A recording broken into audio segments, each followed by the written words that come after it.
A man beaten beyond recognition, nailed to a wooden cross, left to die in front of a jeering crowd. His closest friends had scattered. The one who called himself the Son of God hung silent, bleeding, breathing his last. To everyone watching that day, this looked like the end of a failed movement, a promising teacher crushed by the empire he never fought back against. But 3 days later, an empty tomb would turn the greatest apparent defeat in human history into the most important victory ever recorded. This is the story of the crucifixion and resurrection of Jesus Christ, the death that impossibly defeated death itself. The night before his death, Jesus gathered his 12 closest followers for a final meal together, what we now call the Last Supper. He took bread, broke it, and said, "This is my body given for you." He took a cup of wine and said, "This is my blood, poured out for many for the forgiveness of sins." His disciples didn't fully understand what he meant, but Jesus knew exactly what was coming. After the meal, he led them to a garden called Gethsemane, where he prayed so intensely that his sweat fell like drops of blood. "Father, if you are willing, take this cup from me, yet not my will, but yours be done." Even the Son of God, facing what lay ahead, wrestled honestly with fear and chose obedience anyway. While Jesus prayed, one of his own disciples, Judas Iscariot, led an armed crowd into the garden. Judas approached Jesus and greeted him with a kiss, the very signal he had arranged to identify Jesus to the soldiers in exchange for 30 pieces of silver. Jesus was arrested immediately, and in the chaos, his disciples fled into the darkness, abandoning him exactly as he had predicted they would. He was dragged before the Jewish religious leaders that same night, accused of blasphemy for claiming to be the Son of God, and by morning handed over to Pontius Pilate, the Roman governor, for a sentence only Rome had the authority to carry out. Pilate found no real crime in Jesus, and even his wife sent word warning him to have nothing to do with this innocent man. But the crowd, stirred up by the religious leaders, demanded crucifixion. Pilate offered to release one prisoner in honor of the Passover festival, either Jesus or a violent insurrectionist named Barabbas. The crowd chose Barabbas, washing his hands before the crowd in a symbolic gesture of innocence. Pilate handed Jesus over to be crucified. Even while declaring he found no fault in him, Jesus was mocked, spit upon, and beaten with a whip designed to tear flesh from bone. A crown of thorns was pressed onto his head, and a purple robe thrown over his shoulders in cruel mockery of his claim to be a king. Weakened from the beating, Jesus was forced to carry his own cross through the crowded streets of Jerusalem toward Golgotha, the place of the skull, just outside the city walls. When he stumbled under the weight, the soldiers seized a passerby named Simon of Cyrene and forced him to carry the cross the rest of the way.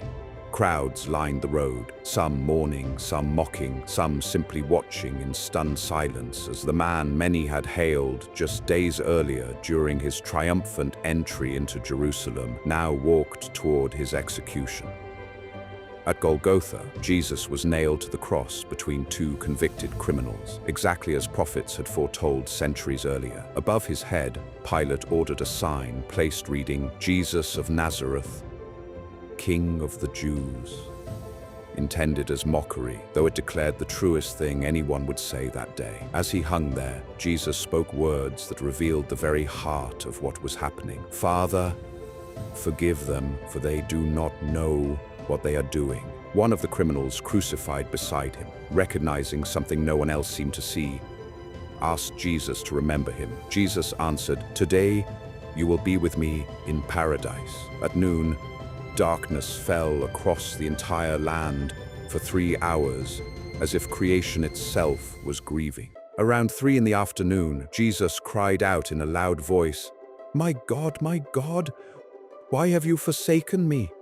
Words from an ancient psalm spoken in the depths of his suffering. Moments later, he cried out again, "It is finished," and breathed his last. At that exact moment, the massive curtain in the Jerusalem temple, the barrier that had separated ordinary people from the holiest place in Jewish worship, tore in two from top to bottom. The earth shook. A Roman centurion standing guard at the foot of the cross, watching everything unfold, declared, "Surely this man was the Son of God." Jesus was dead. His body was taken down, wrapped in linen, and laid in a borrowed tomb, sealed with a massive stone and guarded by Roman soldiers.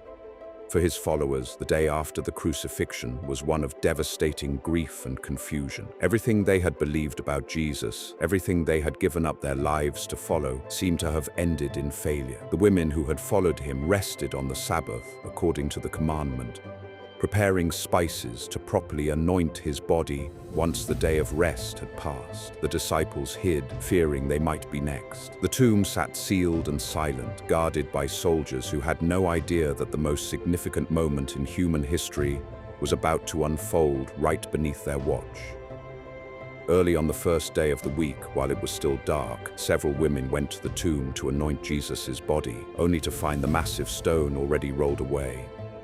The tomb was empty. An angel appeared, telling them, "He is not here. He has risen, just as he said." Confused and terrified, the women ran to tell the disciples, who at first dismissed their words as nonsense. Peter and John ran to see for themselves, finding only the empty linen wrappings, neatly folded, exactly where Jesus' body should have been. Then Jesus himself began appearing.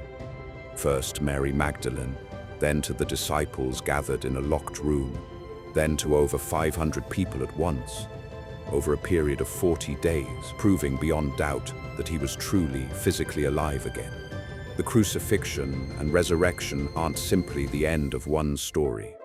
They are the hinge on which all of history turns. On the cross, Jesus took on himself the full weight of humanity's brokenness, dying the death that justice demanded, so that forgiveness could be offered freely to anyone who would receive it. And in the resurrection, death itself was defeated.